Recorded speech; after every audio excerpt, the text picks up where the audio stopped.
It's the Morning Woodward Show here on the Woodward Sports Network. Sorry for the delayed start there. Had some technical difficulties. We're out in Novi at Feldman Chevrolet celebrating, and Ryan kind of corrected us on this. Technically, it's not a Victory Monday because Victory Sunday was yesterday. We got to celebrate a victory and watch the rest of the NFL. But I'll take it. It's the first Monday since the victory, Sam Flannel. And I'm ready to break it all down, and I got you here with me. Kool-Aid's here with me, Kenji, Pete. We got PTD, and, of course, no JB's not feeling well, so please, if you got JB on Twitter, just go tell him to feel better for us, man. We love JB. He's the heart and soul of this network, and he's down today on this Victory Monday, but we're going to hold it down for him. But Sam Flannel, we got a lot to get into today. Oh, we got a lot to get into. It's a Victory Monday. I don't care what Ryan Poulter says. I'm going to call it a Victory Monday because our show is on a Monday, and we're going to actually have a bit of a celebration this week instead of previous weeks where it's been a little bit down. I think the tenor of the city of Detroit as a whole is a lot better now, and it feels much better to do these shows than the depressing ones. So it's going to be fun, even though we're a little bit late, even though we are out at Feldman, and there were some difficulties, which everyone is working really hard to correct. We're here now, we're live, and we are going to break this game down. We can celebrate with y'all in the chat. We can all kumbaya today, I hope, at least. And absolutely. I mean, honestly, the excitement might continue tonight, Sam Flannel, because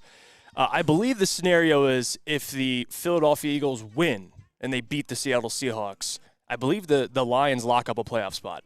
So you got that coming. You got potentially a win this week. And if you could beat the Vikings, well, you lock up your own division. 3 games left, of course, 3-game lead in the NFC North.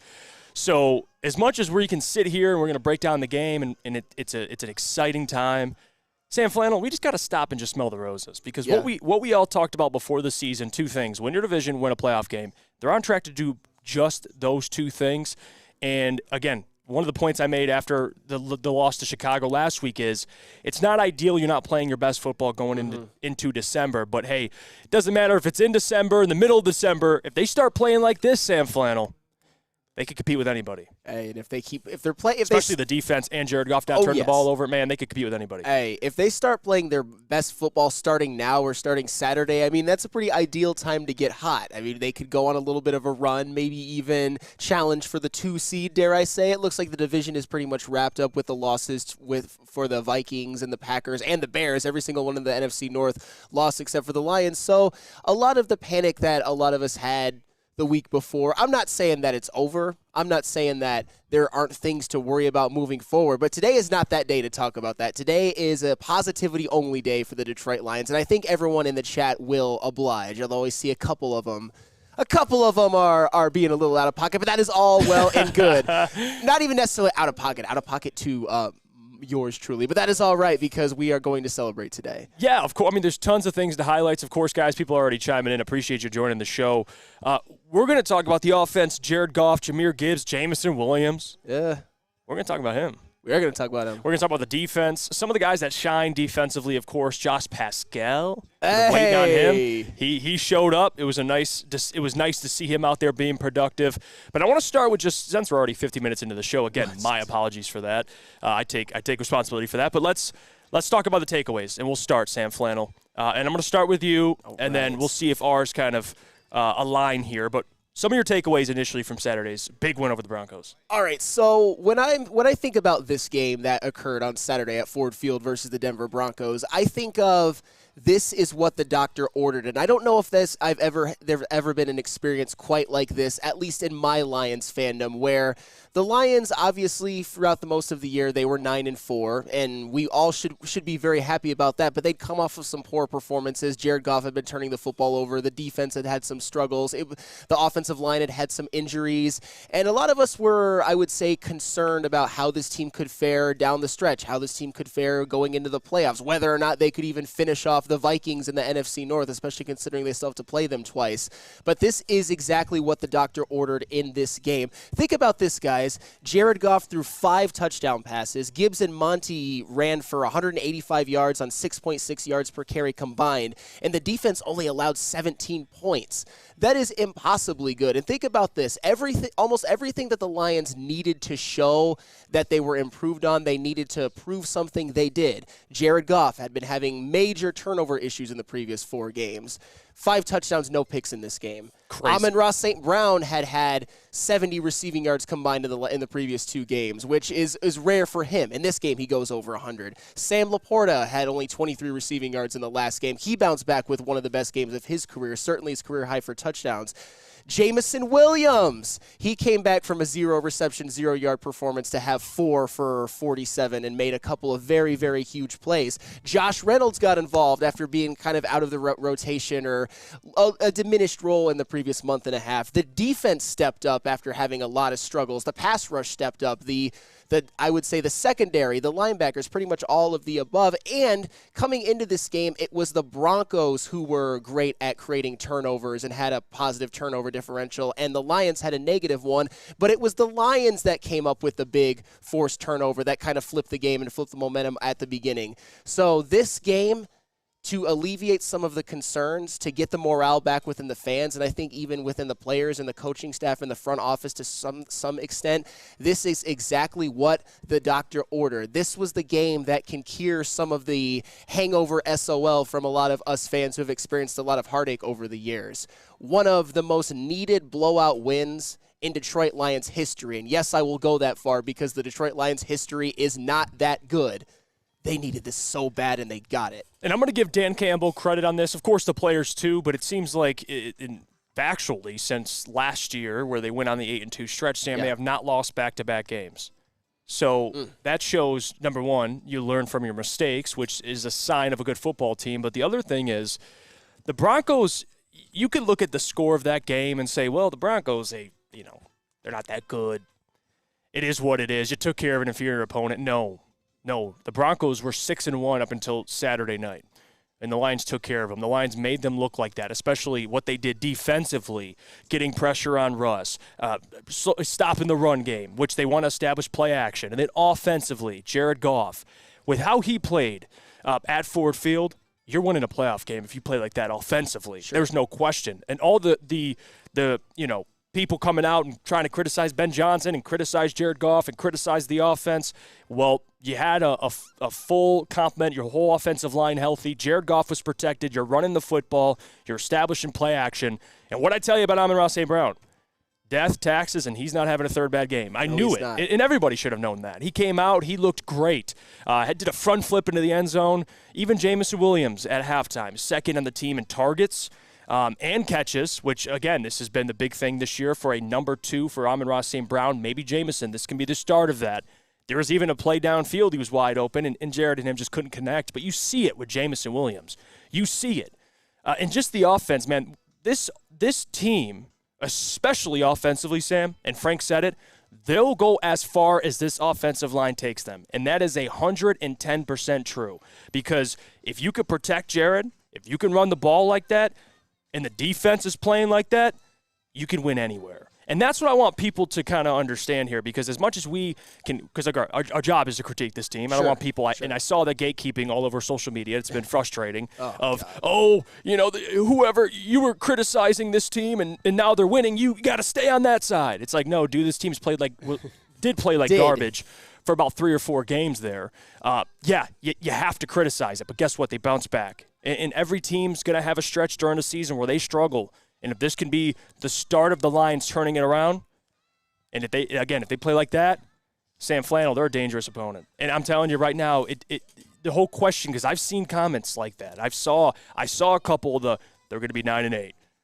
They're going to lose the division, which is absolutely ridiculous. Sam, they play like that, they'll win a playoff game. There's no doubt about it. And not only that, they can make a playoff run if they play like that. I believe that. If they play like that, they could probably win more than one playoff game. And I'm going to stop there at this point because I'm not into making those type of prognostications just as of yet. I would like to see them do this again. But here's the thing. For all the gatekeeping and all of that, and I want to keep this kumbaya for the most part, I understand certain fans who needed to see, and myself included, and I believe it's the same with you, Jeff Eifrey, and I believe a lot for the people at our network, we needed to see a performance like that to restore some of the faith. And now that we've seen them bounce back, at least in one game, we might be able to chalk up that stretch to just a bad stretch of football. It's just that us Lions fans, we haven't experienced a lot of winning in our lives. We knew that this team was different. We knew that this team was good. We knew that this team was, at absolute worst, a top 4 team in the NFC, but they hadn't been playing like it. But in this game,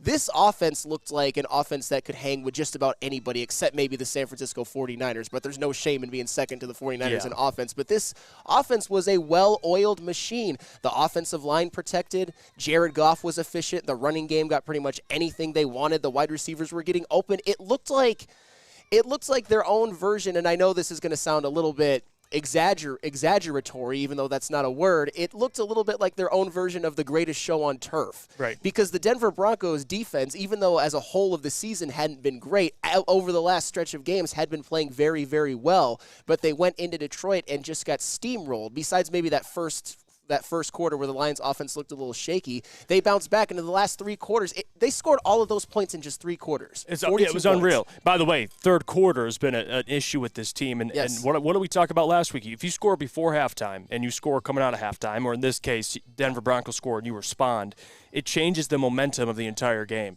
In the first quarter, they started slow. Dan talked about it. You don't want to you want to get away from that. You want to start quicker. But I will say this, Sam. I just said if they play like this, they could beat anybody.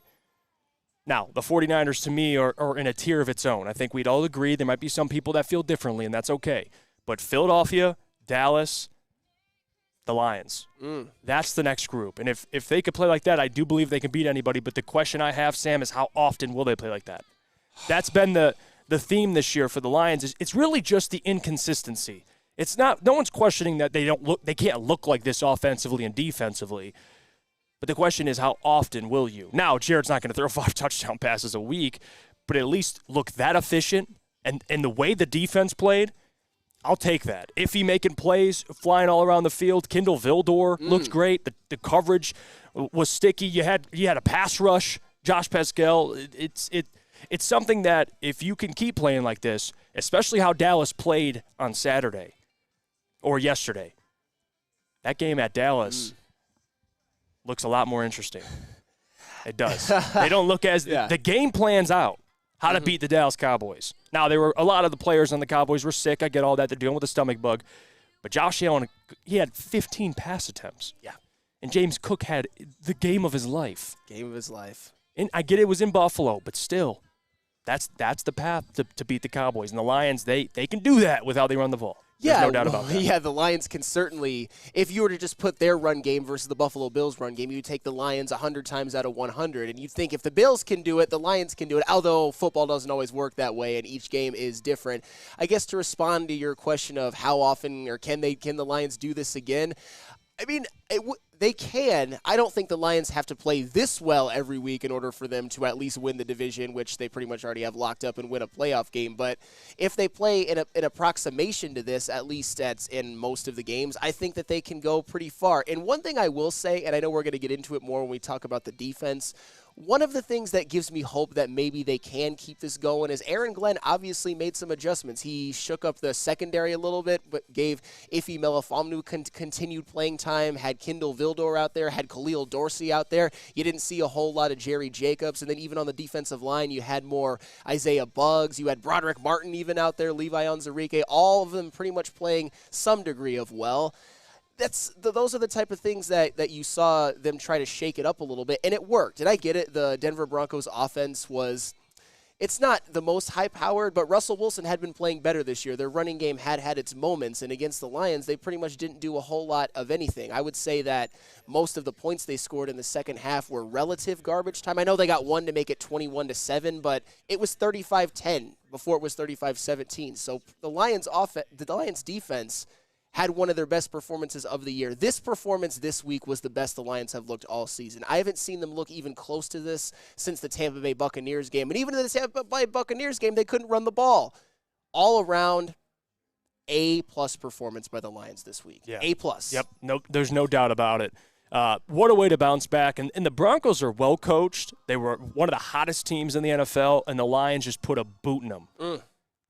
That, we can't just kind of gloss over that and be like, all right, nice win onto the Vikings. No, the Broncos, especially defensively, turnovers. It's something they preach. They have, takeaway Thursday. Yeah. Nothing yesterday or Saturday. Nothing. Not a single takeaway.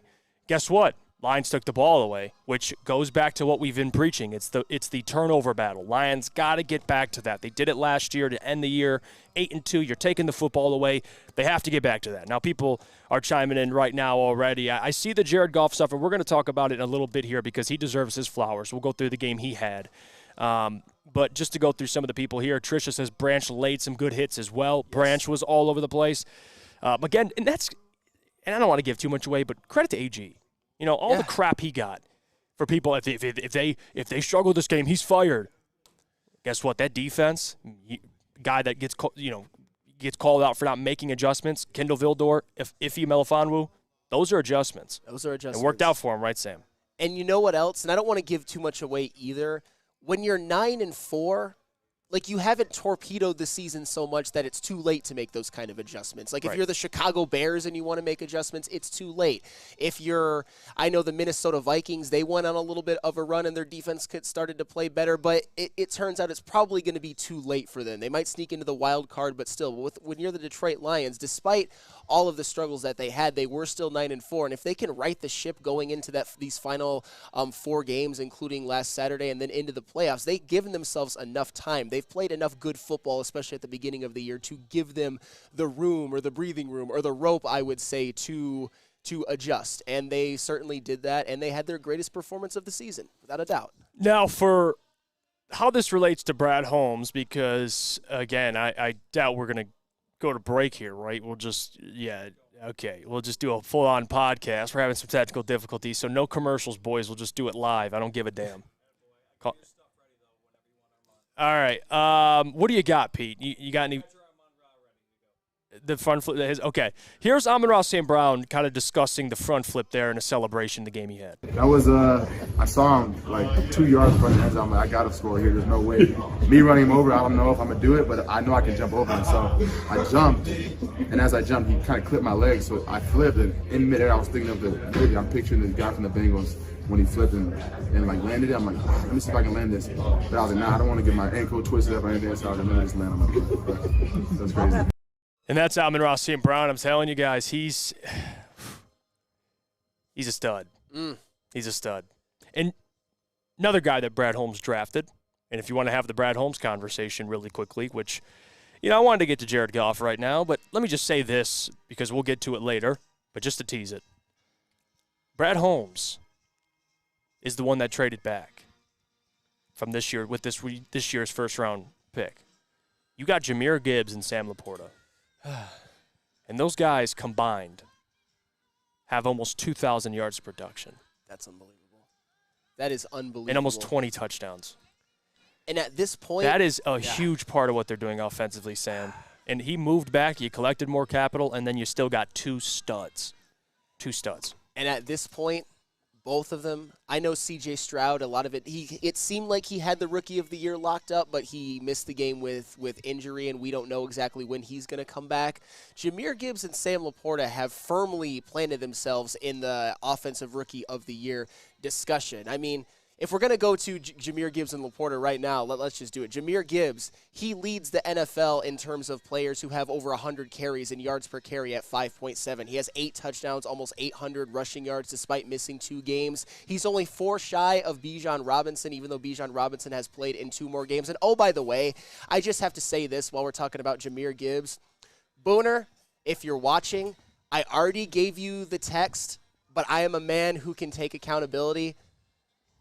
Gibbs is better than Bijan. Gibbs is 100% better than Bijan. And when you suggested that, that it was not even a conversation between Gibbs and Bijan, I did the whole, oh, you're a slappy thing. I even kind of like slapped myself in the face. And I was out of line for that because, Booner, you were right all along. Maybe your commercial is right and you don't lose because in that one I took an L. But I'm happy to take an L because Jahmyr Gibbs is a guy that by next year, you might be talking about him as maybe one of the best running backs in the NFL. I think you can honestly make that argument right now.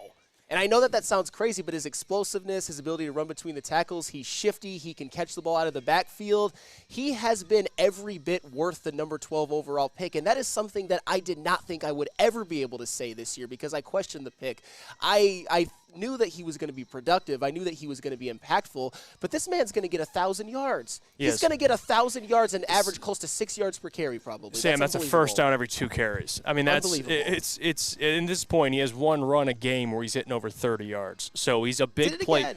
He's a big play waiting to happen, and he's coming into a groove, guys, at a perfect time before the postseason. Like, we can talk all year about, man, they got to use Jameer a little bit more, but then you don't want to use him too much to where he gets banged up.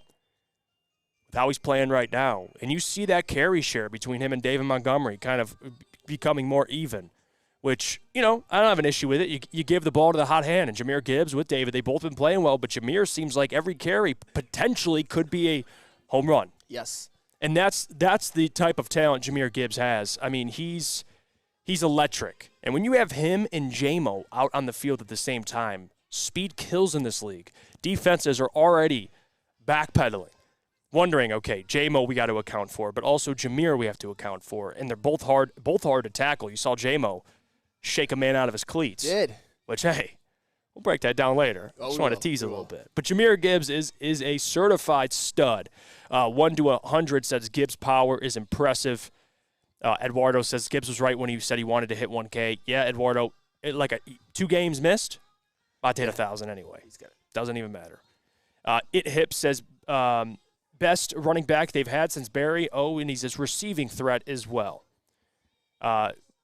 This comment says Jaheim Gibbs. I don't mind that. I don't mind it at all.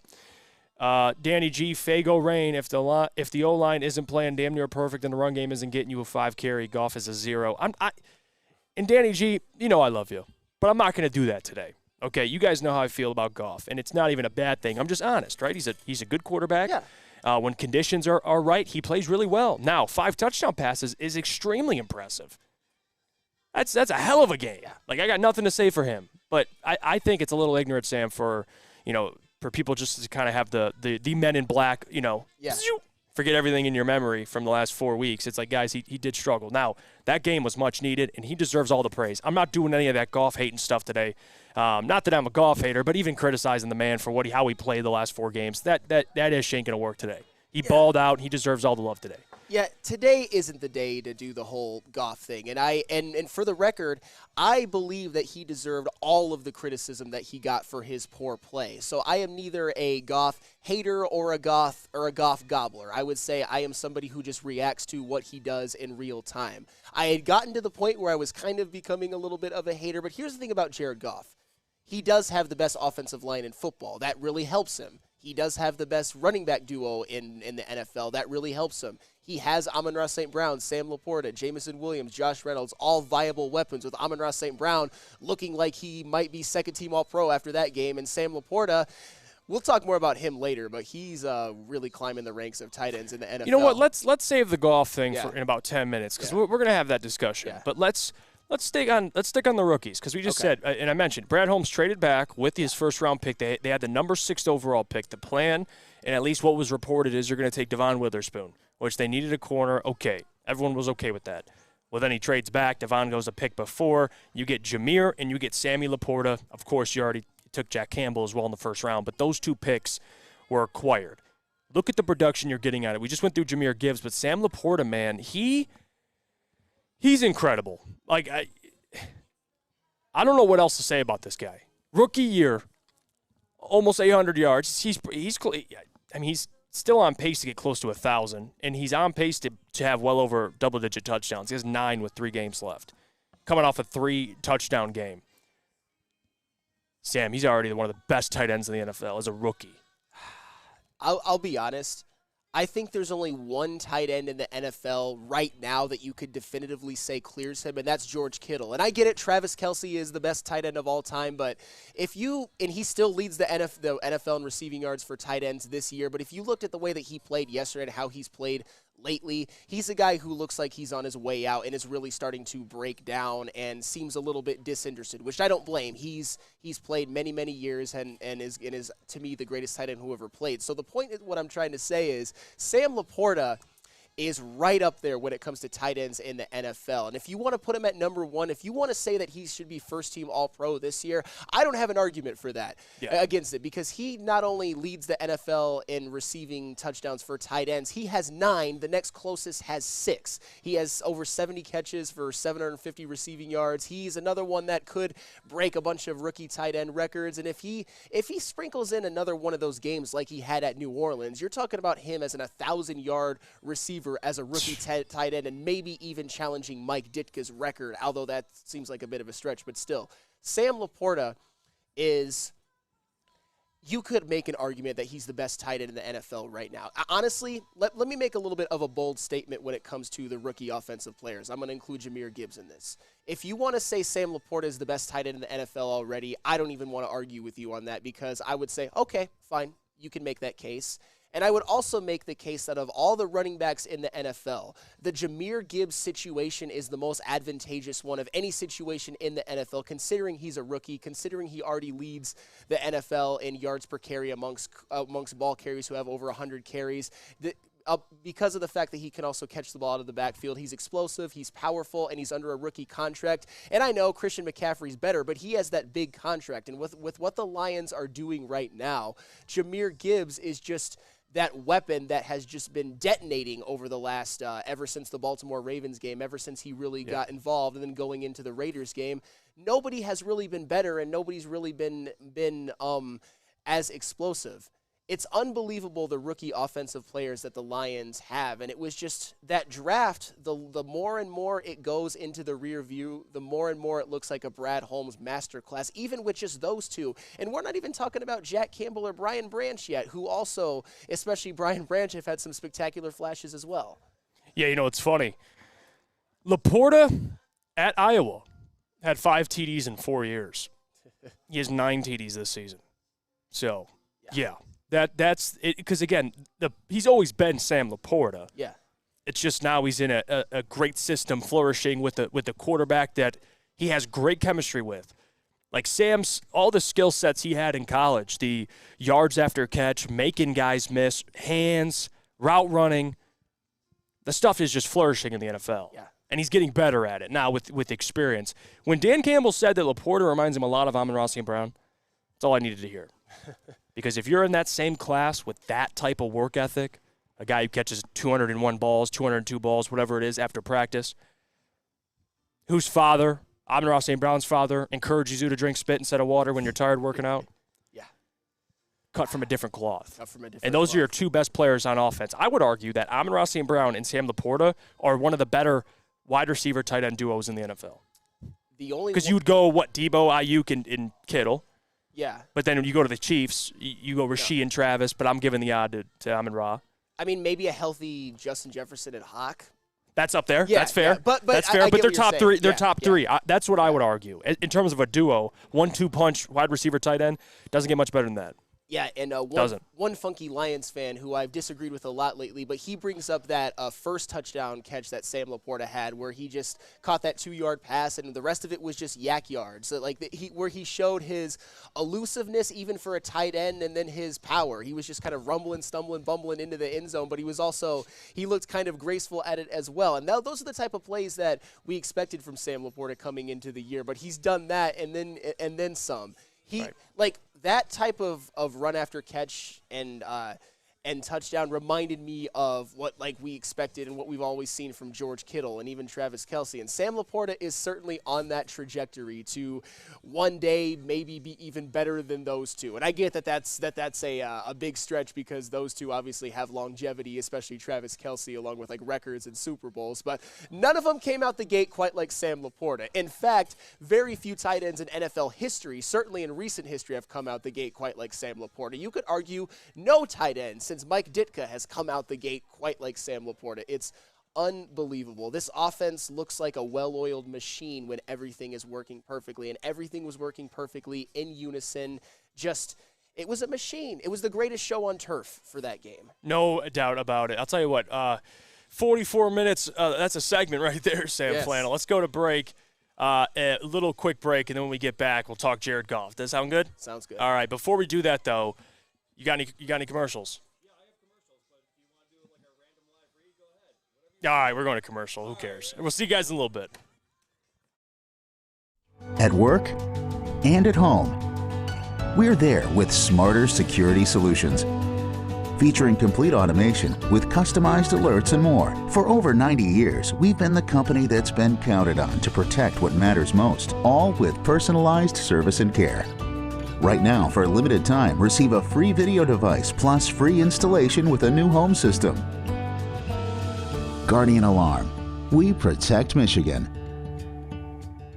Big Boy Strawberry Fest has officially arrived, and we're here to show you the very best flavors of the season. Satisfy your sweet tooth with our deep-fried vanilla Oreos, strawberry hot fudge cake, and a slice of our classic strawberry pie.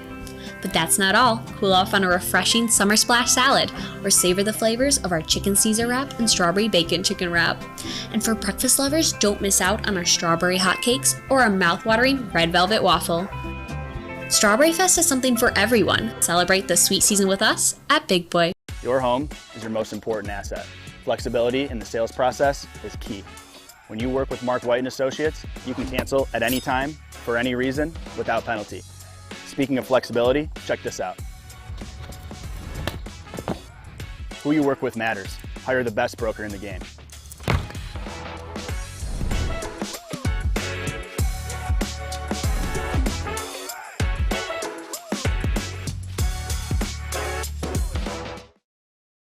We're back. It's the Morning Woodward Show here on the Woodward Sports Network. Appreciate you guys for tuning in. I see the comments coming through. We're going to get to them. I want to do phone calls tomorrow. Sure, I'd love to. That's kind of something I want to bring back weekly. I know Kool-Aid does a great job at it. We're gonna have phone calls. So we'll be back at the studio. If you're tuning in tomorrow's show, we're going to talk to the people tomorrow. Get kind of feel out the temperature of Lions fans, because I know people are excited, and of course you should be. Oh yeah. You're in the number 2 seed conversation. Yes. And we'll see what happens with the 49ers. I think they'll keep winning. But Philly, Dallas, it's wide open, Sam. Oh, yeah. It's wide open. Well, and now I'm rooting for Seattle tonight for that reason. You're rooting for Seattle? I don't give a damn. I want the number 2 seed. I know that you see the reports of potentially playing the Rams. Because how that shapes up. They keep winning. The Lions keep winning. I don't. We'll talk about that later in the week. But, yes, I want the 2 seed. Yeah, no, you definitely got to root for Seattle tonight. Just because, I mean, the Philadelphia Eagles. Even though I hate Seattle. Well, yeah, and I know we'll probably talk about it more later. The Philadelphia Eagles are another team, along with the Cowboys yesterday, that have looked vulnerable. And like, they're on a 2-game losing streak. And the Philadelphia Eagles have allowed like 35 points a game the last 2 games. I know. It's uncharacteristic. And then Jalen Hurts is sick. You got A.J. Brown bitching about Jalen Hurts to Nick Sirianni. I love it. I love the turmoil. I'm here for it. What's up, Pete? Seattle Seahawks is 7-0 under Pete Carroll against the Eagles. Pete Carroll 7-0, Pete just said, against this Pete-to-Pete connection there. Pete just told me Pete Carroll is 7-0 against the Eagles. 7-0. Well, imagine that if it's the Lions, Cowboys, and Eagles all have 4 losses.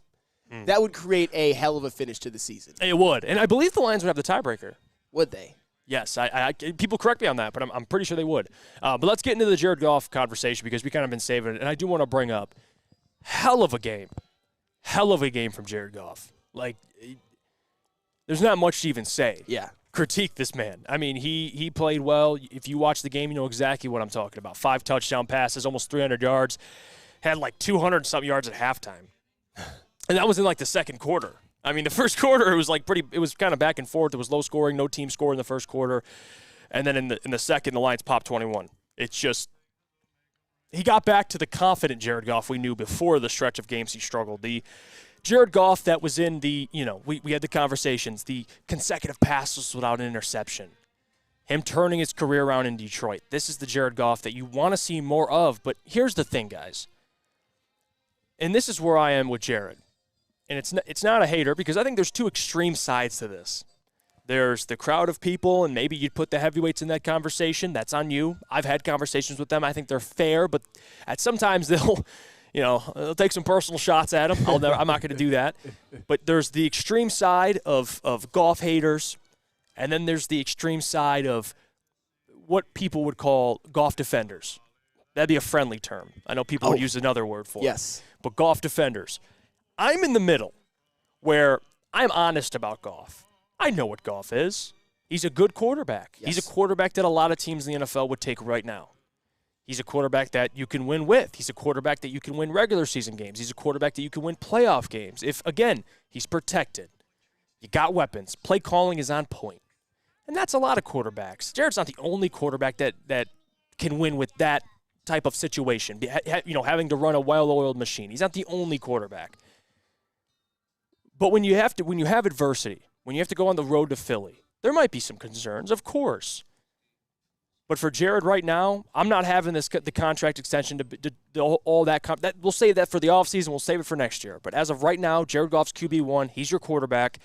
And if he's playing like this and he's this confident, you should have full faith in him for the playoffs. Because guess what? You're going to have a home playoff game. He's going to be back in the same field he just had 5 TD passes in. Now, depends on who you face.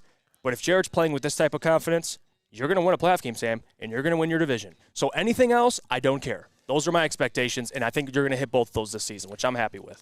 I'm happy with. The thing about Jared Goff, and I alluded to this last week even before the Denver Broncos game, is that Jared Goff has some characteristics, I think, that make him uniquely good when everything around him is perfect. And I say that more as a compliment than anything. Because Jared Goff, here's the thing, when he's got a clean pocket, when the offensive line can protect him and the receivers are running their routes on time, Jared Goff doesn't try to do too much. He often just hits them in stride. Amon-Ra St. Brown is definitely going to get open, and Jared Goff almost never misses him. Sam Laporta running down the middle is almost always going to get open, and Jared Goff is not going to miss him when he has time to throw. So that's the thing about Jared Goff that is impressive. And the fact that he has an offensive line, which when it's healthy is the best in the NFL, he has the help of the running game in the backfield. He has a couple of wide receivers who are absolute demons over the middle of the field and even on those shorter routes. Jared Goff is going to look great. And that's the thing. He's efficient. He's smart. He doesn't try to do too much. He just like puts the ball where it needs to be on time, usually when he's protected. So if I was going to, if I, like the other weeks, I gave him a lot of crap for being uniquely kind of bad when he's pressured because he can't really escape. He kind of just gets happy feet and all that. He has a tendency to put the ball up for grabs. But when he's protected, which the offensive line usually does, he can look spectacular like he did in the last game. 5 touchdown passes. That's unbelievable. You can't say enough about that. And now that he has that 5 touchdown pass game, I have to give him this credit as well. He is now tied for 3rd in the NFL in touchdown passes with 26, and he's 3rd in the NFL in passing yards. And that's the thing. He's a very, very good and efficient quarterback when everything around him is working well. But usually with this Lions team, with all of the talent that they have on the offensive side of the ball, everything usually is working well. And this was a home game. The last 3 games are going to be indoors. The first playoff game is probably going to be indoors. I'm just going to say is going to be indoors, and then you never know how it's going to shape out from there. And if this team as a whole continues to stay healthy on the offensive side of the ball, continues to execute, Jared Goff will just kind of play football like that point guard, play quarterback, just like get it to Amon-Ra, get it to Sam Laporta, get it to Josh Reynolds, get it to Jamison Williams even, which he did more often in the last game. And he can look very, very good doing that. He has proven that. And oh, by the way, another thing about Jared Goff, he has had 6 games this season in which he has not had committed a turnover. The Lions are 6-0 in those games. That's the storyline. Yes, absolutely. You just cannot. And that's what I've been asking. I didn't expect 5 touchdown passes, but when we have these discussions before every game, what do I say? Just win the turnover battle, play a clean game, and guess what? Jared said, bet. And had 5 touchdown passes with no turnovers. So I'll take that. Yeah. And I think he deserves all the praise. I'm not going to do the golf, taking shots at golf this morning. I'm not going to do that. I think that's ridiculous on a day like this where he deserves, again, a ton of credit there. Offensive line, you see the difference when they're healthy. Yeah. And specifically the difference when Frank Ragnow's healthy. Because the presence of Frank Ragnow, when he's there and when he's not there, it's a big difference for Jared and for this offense. Frank Ragnow is a huge part of what they do.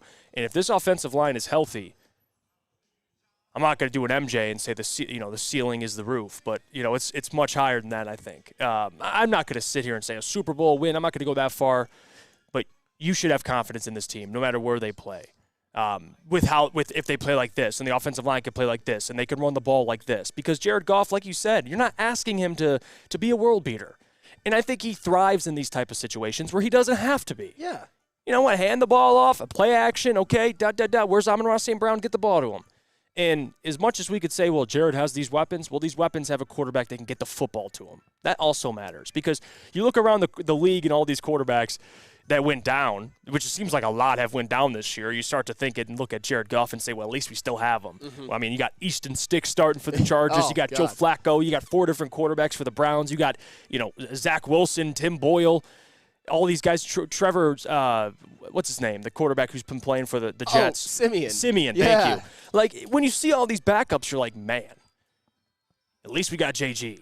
At least he's healthy. Because, again, he'll take him. And like you said, he's having a great year so far, despite some of the interceptions. Because if he can get over that, yes, it was a bad stretch of games, but if he can play confident, play well the rest of the year, no one's going to sit here and pick apart 4 games. So we'll be all right. Lions will be fine. Well, the good has still outweighed the bad, even this season when it comes to Jared Goff. And we still don't know, and even me, and I like Hendon Hooker. I think he's going to be a fantastic player. I liked him coming out of the draft. We don't know. No, we don't. We really don't know if he's going to be good or not. Like, that's the honest truth. So even for the people last week that are like, start Hendon, it was crazy, to be honest with you. Jared Goff's the best option you have right now. And until you find out whether Hendon Hooker can play or not, Sam, he is the option. For this year, without a shadow of a doubt, Absolutely. The best option to win is Jared Goff. And if the Lions play like that more often, they could be winning a lot farther into the postseason than maybe we even think so right now, because he was absolutely spectacular, at least in the role that he was asked to perform. I mean, 5 touchdowns, no picks. There's nothing negative you should say about Jared Goff today, because if you do that, then you're just kind of being annoying. And I know how sometimes I've been in the past, and it's like, we are not talking crap about Jared Goff today. But that's the thing. I prefer the type of discourse where you can just kind of call it as you see it week to week and not do this whole gatekeeping thing, because we're allowed to be happy that Jared Goff played phenomenally, but also be disappointed and more than a little disappointed when he was turning the ball over a lot. But I will say this, and I said this to start it out, the good has way more than outweighed the bad this season so far. And if it continues like that into the playoffs, you'll say that Jared Goff had another really, really good year, because for the most part this season he has. He just got off into a little bit of a rut. And I definitely trust the offensive line and the running game and the receivers to continue their spectacular play. I mean, think about this. If you just want to talk about the offensive line, is Penei Sewell the best tackle in the NFL? Yeah, he is. Is Frank Ragnow the best center in the NFL? Yes. Yeah. Him or Kelsey. It's a debate there. Oh, yeah, him or Jason Kelsey. He's up there, though. Yeah, he's up there. They're both up there. And then, as I've already mentioned, Gibbs and Montgomery. Is there any running back duo you take over them? Now, the other thing, too, and I see people talking about it, the whole Jared Goff conversation with $50 million. Guys, you know how I feel about that. No. I'm not losing key parts of this team. I'm not. Yeah. So that's for Brad to figure it out. If you can keep Jared Goff and still retain these players, and Amon-Ra St. Brown, Penei Sewell, add more on the defense, then I'm cool with it. But if you have to lose some of these players, we're going to have that debate. But to me, the $50 million thing, it's not even worth it talking about it today, because you don't have to handle it today. That's something you could talk about in the offseason. Right now, take it in. Jared Goff had a great game. Yes. And he deserves his flowers. Let's go to break. When we come back, I do want to talk about Jameson Williams, because it is time to have that conversation. Had targets. Finally. Got targeted. Gabby got a is a Christmas college gift early. student Thank you, struggling Jesus. to study Let's go for to her break. big exam. Then We'll have that conversation. See you guys in a little bit. Gabby is a college student struggling to study for her big exam. Then she discovered Syntron, a healthy way for her to stay awake and focus. Jennifer frequently has chaotic days like this until she gets online, orders some Syntron, and finds her groove. April visited her local grocery store, purchased a case of Syntron, and entered to win the Syntron 100K Vegas giveaway. Pick up your case of Syntron today at any Meijer location, or visit drinksyntron.com/Vegas and enter for the 100K Vegas giveaway. Your home is your most important asset. Flexibility in the sales process is key. When you work with Mark White and Associates, you can cancel at any time, for any reason, without penalty. Speaking of flexibility, check this out. Who you work with matters. Hire the best broker in the game.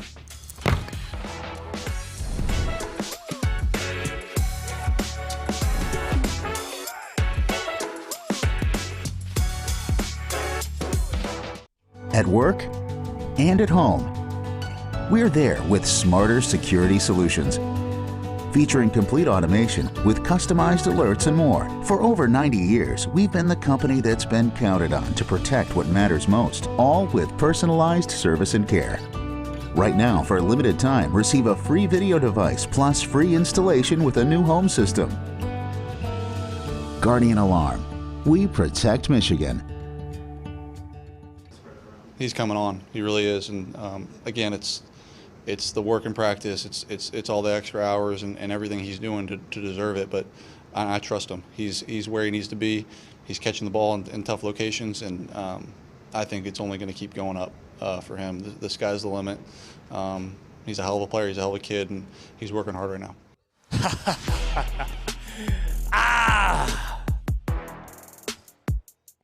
Yes. Jameson Williams. Thank you. Jared Goff, Ben Johnson. Thank you. We're at least just getting this man involved. That's all I asked, Sam. We had this conversation. You even agree with me. Just get the man targets. We don't know how good he is if you don't give him the football. And, boy, did they get him the football. They did. And at halftime, he was second on the team in targets. They were targeting him early, which I appreciated. I did. Because early on, they're letting the defense know, hey, number 9's a problem. We're going to get him the football. There was the play where he was wide open. Him and Jared didn't connect, but you saw it. His job is to get open. He did that. So for J-Mo, I think that was a much-needed game. Now, he didn't have 100 yards, Sam, but it was effective. It was effective. Every time he touched the ball, something happened. He made a guy miss. I know you like that. I know you thoroughly enjoyed that. It was beautiful. Shook him out of his cleats. Yeah. Put him on his ass. So I appreciated that. But Jameson Williams, man, this is a guy, and hopefully, man, it could be the start of consistently getting J-Mo involved, not just getting him 6 targets and then the next game he gets no targets or he gets 1 target. He has to be a part of the game plan every single week because for the first time in his NFL career, he's gotten a handful of targets. What do you have? 7 targets, had 4 catches. Most catches he's ever had in a game, but also the most targets he's ever had in a game. Yeah. Hell of a day from Jameson. I'm proud. It's the start of he's turning the corner in my eyes. You see it. He looks more comfortable. I love it. And I know you love it too. I do. Look at you smiling. I know you enjoyed that. Of course. That's the thing. And I've done this before, and I know a lot of you don't just kind of focus on when I'm negative about Jameson Williams, which has been often for the record, You called him Turpin. I did call him Cavante Turpin. Cavante Turpin. But continue. All right. When Jameson Williams plays well and the Lions win, I have nothing bad to say about him. I mean, what am I going to say? Pretty much all of his catches made impact. I know at least a few of them made first downs, and that one where he shook that defender out of his shoes where he had about this much of sideline room, it was absolutely spectacular. And if Jameson Williams can get more involved like he was in this week, I mean, you kind of already see it to some extent. It elevates the ceiling of this offense. The offense had probably their best performance of the year so far, and they got J-Mo involved with also the running game, Amon-Ra and Sam Laporta. But if J-Mo can get to where we think that he can go, where a lot of you think that he can go, the weapons list of Amon-Ra, J-Mo, Sam Laporta, the running backs, who's going to want to stop that? So that's why it's so good for Jameson Williams to get more involved and make an impact, because it elevates the ceiling of this team and this offense. I would say a pretty good amount if he can get involved, even like he did yesterday. I got nothing to say about Jameson Williams. I have, again, for I would say the 3rd or 4th time, I have earned the right to, there's a lot of people here, so I won't cuss, to just kind of, with any J-Mo criticism, It's victory day. Yeah, it's victory day. Yeah. He played well. Now, people like Brandon Katz, some people just can't understand, right? You have to watch the game. And one thing, if you watch the game, you see the impact he has even if he doesn't get the football. That's something that only people that really, truly pay attention and watch the game understand. The speed he has when he's out on the field. Defenses have to account for that. Like, that's not something you could see in the stat sheet. That's something you have to watch. Defenses have to account for that. You need a safety over the top, which opens up things for Sam Laporta and Amon-Ra St. Brown. That's the nuances you have to pay attention to. So J-Mo's impact is incredible. Now, you'd like him to get catches, which he did. Yeah. 4 for 47. It's not a 100-yard game, but, man, it could be the start of something. So for J-Mo, and he had a contested catch as well. That was impressive. It's making plays in different ways. He's gaining confidence. Jared talked about that. And I think it's a great thing for the young Lions wide receivers. He's getting comfortable, and they're still, again, another player, Sam, that if he catches fire here before the playoffs, another weapon you can utilize in the playoffs with Jahmyr Gibbs and this offensive line getting back healthy. Everything's starting to click with the defense at a perfect time to me. Yeah. Perfect time. Yeah, and I, for the record, I saw what Brandon Katz said in the chat, and I don't even think he's necessarily off base to some extent, but at the same time, this isn't the day to do it. I see some people bringing up another guy because they would rather take a false victory lap on Hutch, even though they won by 25 and gave up 17 points on defense. So you all can go F off in a hole today. I'm serious.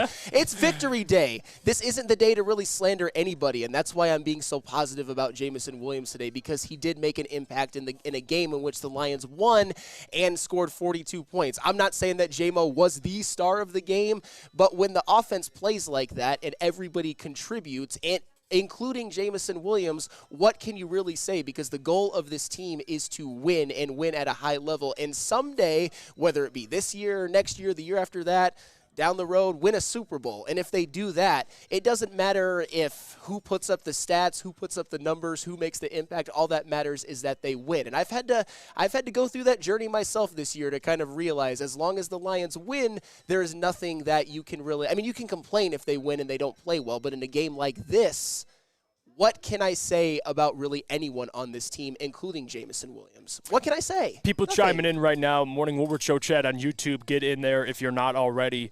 Benji the GOAT, my guy, says he got up there for that one pure hands catch. That was awesome to see. Let's see. Some people chiming in. Justin Station, our defense showed up. Great play calls, great plays, and our offense scored when they had the ball. Time to beat up Minnesota. All these guys, Mike Bell, another one. He says Teddy has been phenomenal for Waymo. Kind of been mentoring him out, as well on the sidelines there and just behind the scenes. You're absolutely correct. Gritville, amazing. Sam now accepts that targets matter and maybe J-Mo wasn't to blame. Okay, that doesn't mean that J-Mo had no % of the blame for why he wasn't getting targets earlier. That's not what I'm saying. You guys are But could you saying agree that the targets did help? Of course. He has to get the football to make Of plays. course. Okay, then there we go. We could break right on that. But Yes. I wouldn't say he has zero blame. I think that'd be a little little over the top. But you did admit that at Dispo. I will give you that. You did say get him the football. Yes. And look at that. He was making some plays there. Yes. Jordan says if you actually watch the game, you can see the impact Hutch had. If he doesn't get that sack fumble, if Hutch didn't take that double team. That's a great point by Jordan. Because I know people are going to be quick to, come at Aiden for who knows what, not getting a sack, which, okay. But guess what? He opened up some lanes there for other guys. You had Iffy with a strip sack. Bugs picked it up. He was running down the field. You had Josh Pascal get a sack. You see the impact Aiden makes. Yes. I've never, ever came on this show and told you Aiden is not making an impact at all. I've came on the show and said I'd like to see more sacks, but you can't question the impact he has. Like that it is what it is. And he does make other players better. It is on other players to get the sack, but again, we agree you're not going to accept 6.5 sacks, by the end of the year. I think that's just if you go, 7-8 games with 1 or 2 sacks, I think that's frustrating. And especially when you look at, and maybe he's not in this category yet, but a Montez Sweat, who just got to Chicago, a defensive line that isn't that great. He has 6 sacks since he's been in Chicago. Yeah. He has almost as many sacks as Aiden. So you're doing it now. You're doing the Aiden stuff. The defense gave up 17 points and they won by 25. Come on. I'm not okay. I don't want to. I'm just stating that. Okay, that's where the sacks thing comes in. But he is making an impact. Okay. Didn't mean to upset you with that one, but it is true. Don't go Montez there. has 6 sacks. Guys, don't go there, guys. Come on now, because I have some ammo myself that I could get you guys with. But it's Victory Monday, and we should be happy. We should be. This is a joyous occasion. Come on now. The defense gave up 17 points. They had their best performance in weeks. Definitely, probably since the Raiders game. They did everything that they had to do. And they're going to get James Houston back soon? They're going to get James Houston back, They got C.J. Gardner-Johnson returning to practice this week. The defense, boys, backup is coming. And that's the good thing to take away here. Brandon Katz says Sweat doesn't get doubled. Hutchinson does. I doubt that.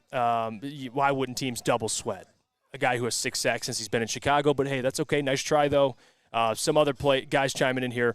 Like this comment, I'm not going to do this to you, Sam, Carnage, Hutch no-shows again. Okay, well, that no-shows is aggressive. Victor Alec Carnage can no-show in the chat for all I care. This guy's a dumb. This guy's a bum. Yeah, the no-show thing is if you guys that's a little aggressive. If you guys want to slander Hutch today, you guys just never wanted him in the first place. That's fine. That's fine. Go cry with Kayvon Thibodeau pictures by your bed. Joey 2-time says Kindle and Iffy plus CJ, GJ, Kirby, and Branch. I'm telling you, Kindle Vildor. Played well. Dude, he's again, another Brad Holmes guy. It seems like Brad does really well with guys that are kind of slept on, guys that aren't practice squads.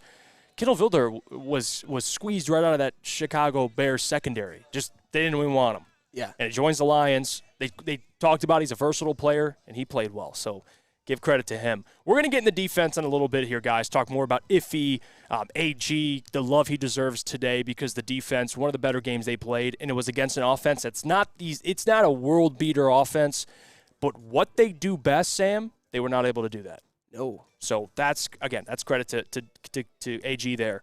John Hughes says Khalil Dorsey, another one. Yeah. Shout out to Lions Talk by Chat Sports. Mike, my guy, appreciate you for joining the show as always. You can check out his channel, does great content. Let's go to break here, and then when we get back, we'll talk about the defense because I think AG deserves some love, and we're going to give him that love today, of course. And then at 9:30, we'll give our scores for Monday Night Football. Eagles, Seahawks, Jalen Hurts dealing with a sickness. We'll see how what percentage he's at tonight. I might have to cook up a parlay. I know Booner's in the chat, so you're going to have to help me out, Booner. Got to pay some bills here. We'll see you guys in a little bit. Thank you. It's turning into the Morning Woodward Show here on the Woodward Sports Network. Your home is your most important asset. Flexibility in the sales process is key. When you work with Mark White and Associates, you can cancel at any time, for any reason, without penalty. Speaking of flexibility, check this out. Who you work with matters. Hire the best broker in the game.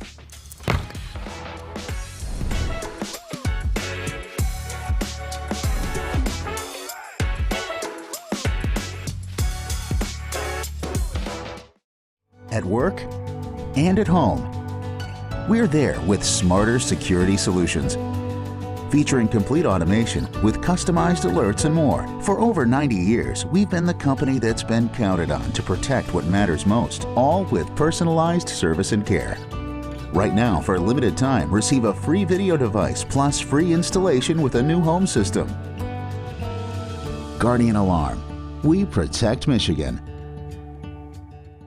Gabby is a college student struggling to study for her big exam. Then she discovered Syntron, a healthy way for her to stay awake and focus. Jennifer frequently has chaotic days like this until she gets online, orders some Syntron, and finds her groove. April visited her local grocery store, purchased a case of Syntron, and entered to win the Syntron 100K Vegas giveaway. Pick up your case of Syntron today at any Meijer location or visit drinksyntron.com/Vegas and enter for the 100K Vegas giveaway. It's a great quarterback. It was amazing. It was amazing. We can't just live right here though. We got to keep stacking, man. Try to win this division. Every week is a new week. We love to build on that momentum and confidence, but every week is a new week, and we got to attack next week like how we did this week. There you go. Look at that. Isaiah Buggs, Iffy, Melifonwu. Talking to our guy Matt Broder. Credit to him for those videos, man. He really is carrying Lions coverage. Like I don't think people understand. Like Matt Broder is JB's the rock of the technical side. Kool-Aid's the rock of the Pistons side. Like we got some rocks at this network. And Matt Broder is the rock of Lions coverage. He holds it down for us.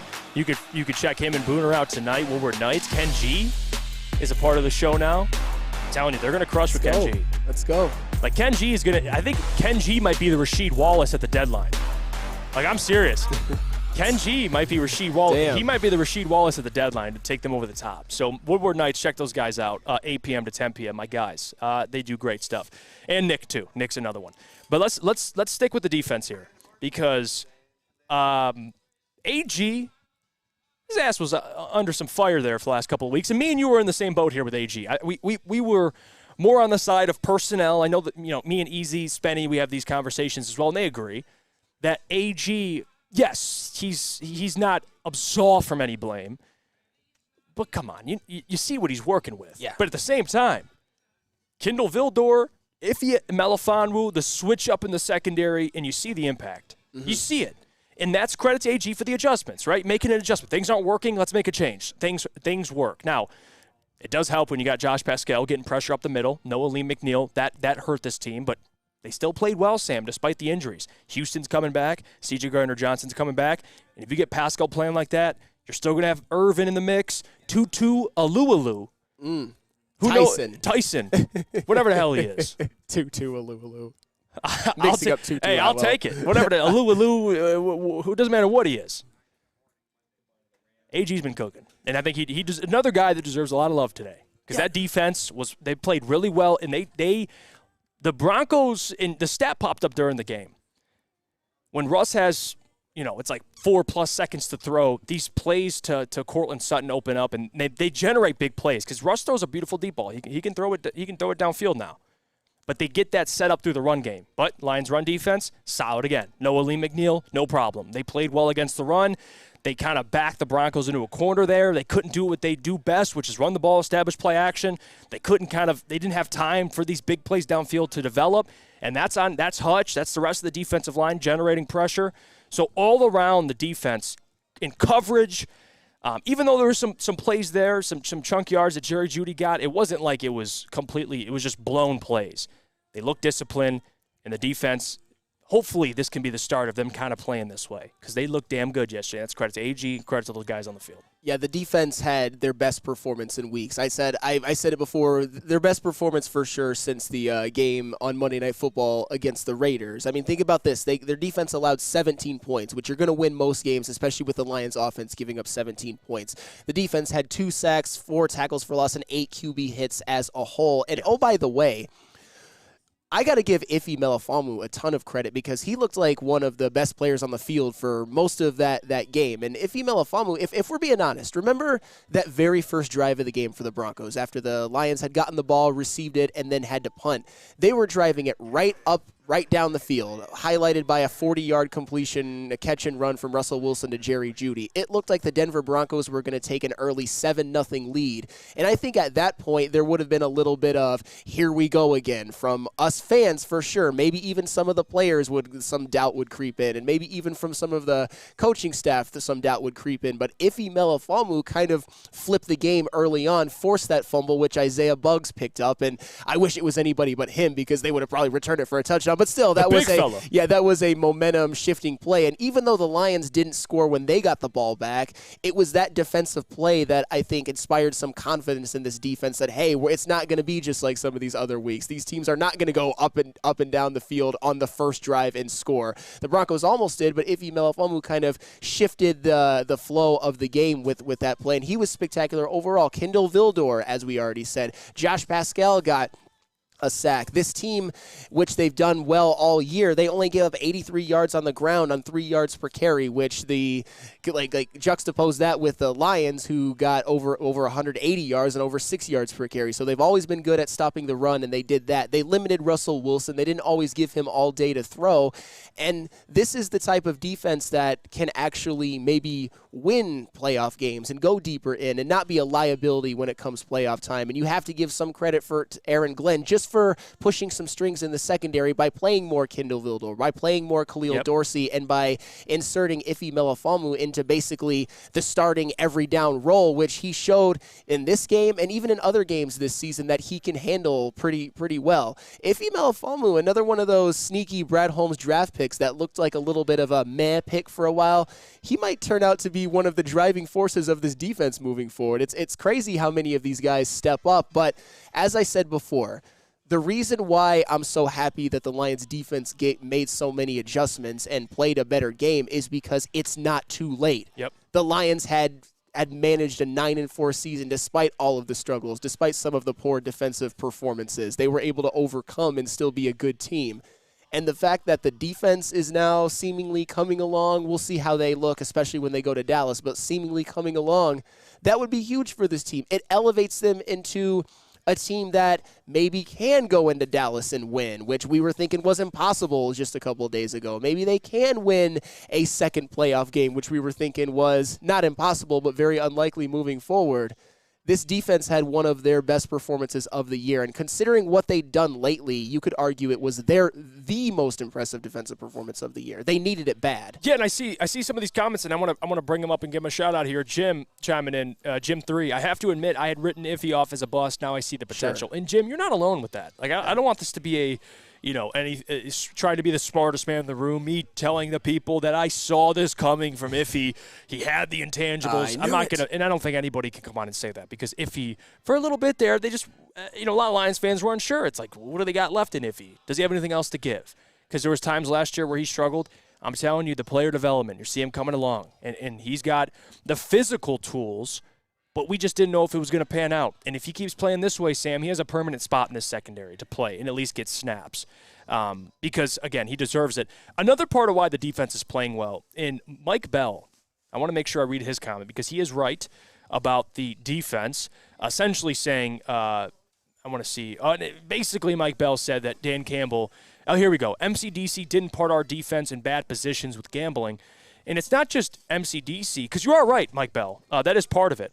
But it's the turnovers, too. Yeah. That puts this team in bad positions. And that's the other part. Offense looked clean. Well, the defense looked clean. The Lions are getting back to playing complementary football, which is something they did often early in the season. And they're winning these games. They're stringing these games off. All three phases of the game, offensively, defensively, special teams, they look good.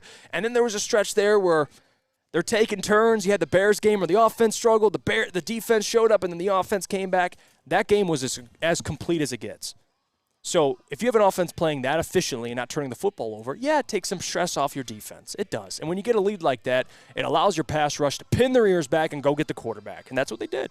Yeah, that's what they did. I don't think I can remember any short field that the Broncos had all game. And that was always the thing. As much as their defense had struggled up to this point, their offense had done them no favors whatsoever. It seemed like every single game there was a back-breaking turnover, or in the case of the Green Bay Packers, a terrible fake punt that didn't work that gave the Packers a short field and a touchdown. There was none of that in this game, and the Lions were able to establish a 21-point halftime lead, and pretty much the game was never in doubt after that. And that makes it much easier on the defense to not have to worry about such a balanced offense and just go after Russell Wilson, and the secondary can key in on their assignments, and they most certainly did. It was just a complete defensive performance, a complete performance when you talk about all three phases of the game, and that's why the final score said it was what it was, 42-17. It was an absolute beatdown, and that's why there's really nothing negative you can even say about this game. You can't, like, the offense, defense, special teams, it was a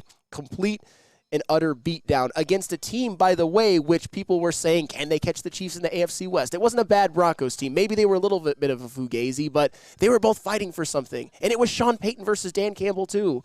And I want to give credit. Eric Allen, my guy, mentioned this last week, that this Lions game for the Broncos could be the Panthers for the Lions last year, where you're on a hot streak and then you just get smacked in the mouth. Now, different teams, obviously Carolina is not the Lions of this year, very different, but his case, what he was trying to say is a team that's red hot down the stretch just gets whopped. It just gets completely smacked around, and that's what happened. So, Eric Allen, you were spot on there. The Broncos were just, hey, it happens in the league. But to say, well, the Lions just beat a bad Broncos team or it's fugazi, I just think they were one of the hottest teams in the NFL. And even me and Lucas had debates about it. Why the Broncos, to me, were going to be a tough game for the Lions. And, boy, I was wrong. Smacked them around. And took their lunch money and threw them into a locker. The whole Carolina Panthers game for the Lions last year, comparison for what the Broncos had to go through with the Lions this year, it's what's funny about that? Because us Lions fans were thinking, how the hell could they give up a franchise record of rushing yards to Chuba Hubbard and Deontay Foreman? That was just absolutely unacceptable. I'm sure Broncos fans and Broncos players are thinking, how the hell did we give up 5 touchdown passes to Jared Goff? I'm not saying that Jared Goff's a bad quarterback, but he's not. Giving up 5 touchdown passes is just it's embarrassing if you're a defense. It just is. And Jared Goff had been playing so poorly the last month or so up to that point. The Broncos beat the Bills. Yeah, They beat the Chiefs. They had some good wins in there. And they had a close one to the Texans. So I don't want to do that. I don't want to take away, hey, well, maybe the Broncos weren't as good as we thought. Like, no, they just made them look that way. Drago says, Jeff is scared every week. No, I am not. I tend to just try and be a little more real about some of these teams. And Drago, I'm glad I'm wrong. I'm glad. Scared is a little aggressive. I don't know if I would say scared, but a little aggressive. Eric Allen says, Jeff, appreciate the love and shout-out, bro. Respect. No, Eric, you called that, so I want to make sure you get credit on that. People chiming in. I want to read some of these comments. Andrew says, Broncos were feeling themselves and the Lions were pissed off. Benji, the GOAT, to be fair, Lions offense is a terrible matchup for the Denver D. That run game had them looking outside of the pass. Yes, and we went through that matchup. Oh, yeah. Worst run defense in the NFL. In the Lions, one of the best run games in the NFL with one of the best offensive lines. That's a matchup for disaster. Mike Bell, perfect week for CJ GJ to be back in the building as we are going into this 3-game stretch. No question. They win this game this week, Sam Flannel. You lock that division up. Oh, yeah. It's that easy. It's already locked, but officially. But yes, yeah. I agree with you. Oh, yeah. And the Minnesota Vikings, they got Nick Mullins as their quarterback. They're 1-3 over the last 4. So, and their one win is 3-0 over the Raiders. Right, yeah. I don't want to do that. I don't want to, because again, I think it'll be it's a divisional game. It'll be tough, but yeah, again, Nick Mullins. I would, as a Lions fan, I think I'd be more. I don't think I'm concerned either way, but Josh Dobbs and his mobility, like Nick Mullins, he ain't it. Yeah, did you see those failed tush pushes they were using in overtime with Nick Mullins? He just kind of like slumped to the ground. I'm sure Josh Dobbs would be able to pick those up. No, the defense though is good. That's where Brian Flores has that defense playing really well. Mike Bell says today's show thumbnail is goated. Yeah, Mike Bell, JB. This is actually recent news. JB's now a stepfather. He's with Sierra now, so Russ's kids, he's taking care of them. Sorry, Russ. She's for the streets. That is Sierra. She's for the streets. She was with Future. She went to Russ. Now she's with JB. So JB's going to take care of her. And JB is the streets. JB is the streets. He takes care of it all. So, there it is. Breaking news there. So shout out to JB. Did you see the Lions were playing Future before the game? Yeah. I love that. I do. That's as petty as it gets. Might as well, right? They got in his head before the game. Just take every advantage you can. You're at Ford Field. Make opponents wish they never had to go there. Yeah. Russell Wilson probably. No doubt. Peter says Vikings defense is nothing to laugh about, Jeff. You are correct. Oh, yeah. Yep. Broder 100%. Says Brian Flores is who the Lions should be concerned with. Yep. I 100% agree with you guys there. CEO says Dallas game going to be hyped up. Secret sauce run at Parsons. Who better to do that than DeMont and Gibbs? Yeah. How do you neutralize a good pass rush? You run the football. So, then they have the ability to do that. Griffin Lackey, shout out to him. JB isn't the stepfather. He's the father who stepped up. That's a bar. That's a bar. Griffin. My gosh. Andrew says now she's in JB sheets. Yep, sorry, Sierra. Sierra and Russell Wilson. Damn. She's not your girl. She was your girl. It was just your time.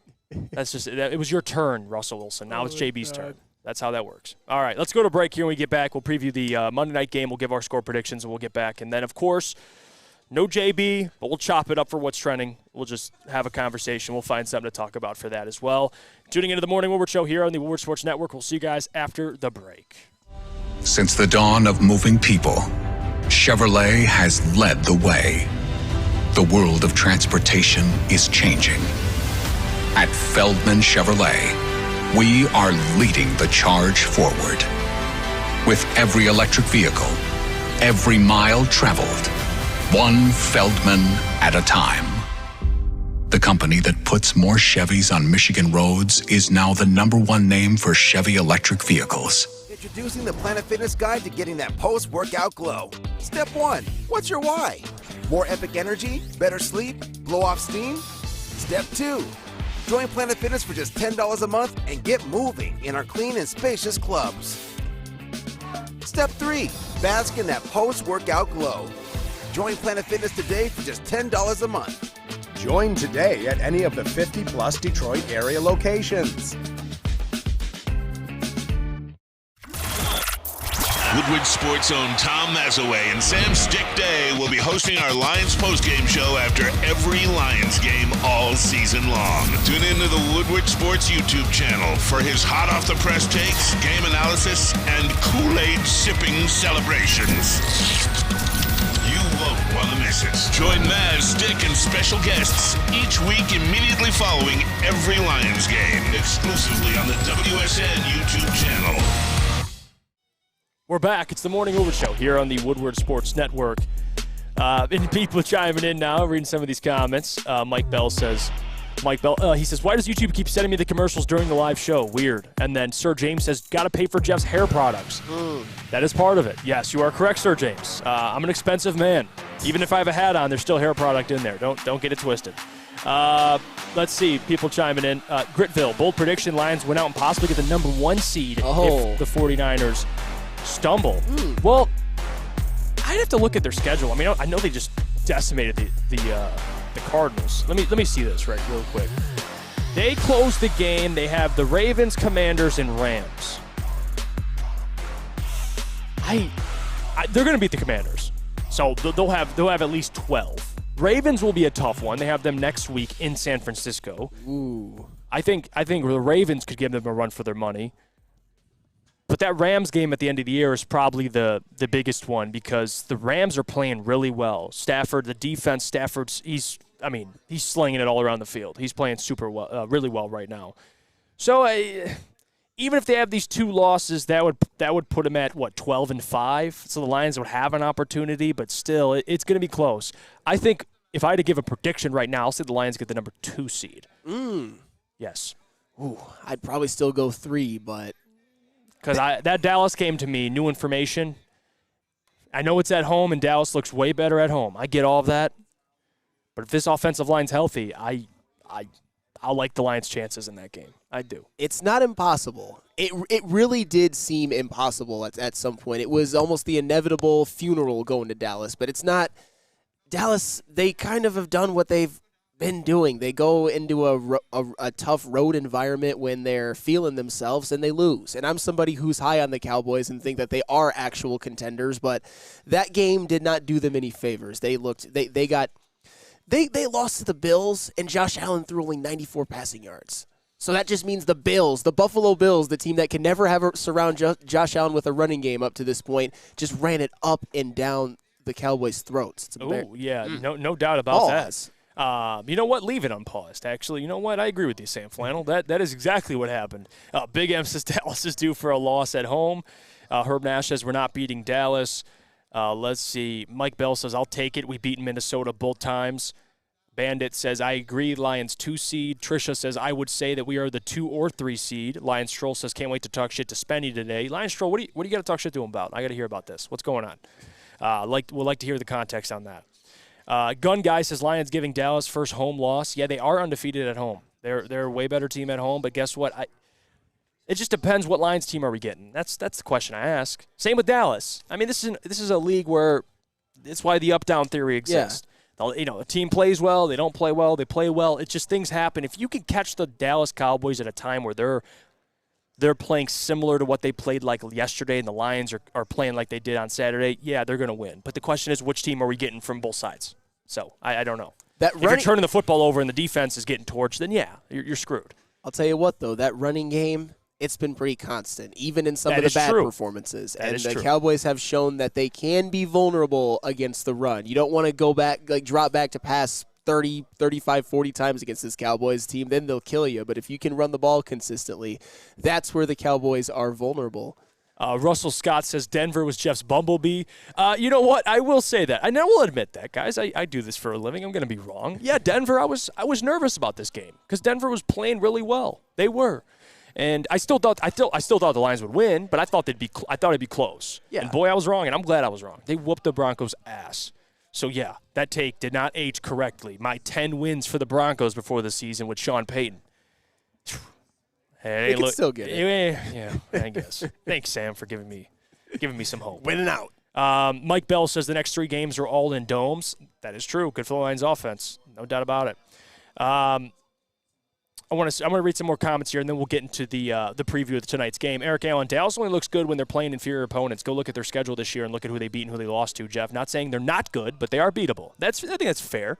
They have some big wins, but to his point, what Dallas team are we getting? Same with the Lions. I mean, I was about to say, like, if the stars align, they could beat that ass. Like, I know that the Cowboys, it's going to be open season on them this week, and rightfully so, especially given the expectations that they have. But don't forget that they waxed Philadelphia at home just the week before, so you can't say that they haven't beat anybody good. And but because they've beaten Philly, they beat Seattle, which Seattle threw all over them, but still they beat them. So what would it be? Philly, Seattle, and what other wins they got? I mean, would you say the Rams is a decent win? Yes, decent, because they're playing better now. But yeah, they've feasted on a lot of inferior teams, for sure. So for sure. It just depends on what team we're getting from both sides. Bandit says, if the Bills running game did that to the Cowboys, we can too. You see, they were doubling Micah too in passing situations, and they just completely eliminated him from the game. Like, he had 3 pressures, which I don't know, you might like that. He had a couple pressures. That might be your forte. I don't know. You might like that. But they completely shut out Micah Parsons. They did. So, like, not saying that teams are gonna be able to keep doing that, but there's the formula's out there. So Ben, AG, Dan, they're gonna watch the tape and they'll be ready for that one. They will. Absolutely. Let's see. Gritville says, hopefully our O-line gets even healthier in the next couple of weeks. Maybe those ankles and backs and knees get a little better and they dominate even more than yesterday. Orc Mohawk says, Dallas who? We got J-Mo. Okay, that's I know you hate that one. Come on. Hell yeah, and J-Mo will help. If he's involved, he'll help, but like come on now. Let's not just like dismiss Dallas as this bum-ass team that we're going to go in and kill now. Yeah, I don't want to do that. Because I know it's coming. I know it's coming on the show right after us. Can we agree here? Yeah. Dak Prescott ain't winning MVP. No, it's probably going to be Brock Purdy. I think Brock Purdy has the thing locked up. I think so. I can't believe I'm saying it. And trust me, I think Brock's a terrific quarterback. I'll tell Lindsay this off air. I'm like, dude, you got a stud. Like Brock's a stud.